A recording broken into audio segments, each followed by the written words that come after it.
Здравейте! Canva пуснаха много хубави апдейти, но имам една много любима функция, която последните дни ползвам много и искам да ви я покажа, защото е наистина страхотна.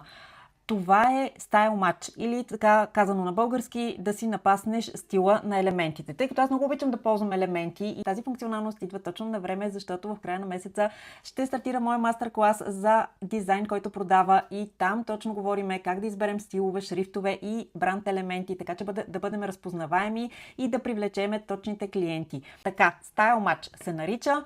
Ето тук сега съм избрала 3 елемента. Искам, например, да имам в същия стил на тези елементи. Икони, например, за YouTube, си някаква икона, и ето сега тази икона ще стане точно в същия стил като тези елементи. Селектираме си някои от елементи. Copy Style се нарича. Тя е достъпна само за Pro версията, т.е. трябва да имате платената версия. Избираме стила и селектираме новата икона, която искаме да стане в същия стил като тези другите ни. В момента се зарежда и преобразува иконата. Ще стане наистина много хубава. Аз вече го направих преди да запиша видеото.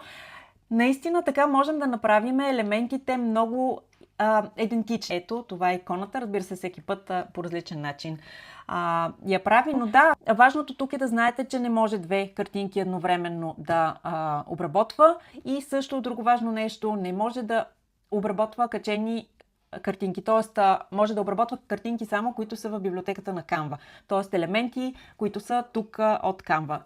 По този начин можем да си направим каквито искаме буквално елементи. Това за мен е направо, не мога да ви предам достатъчно добре емоцията, която изпитвам, но наистина е нещо, което е много, много хубаво като функционалност. Аз много се радвам, че я пуснаха. До скоро!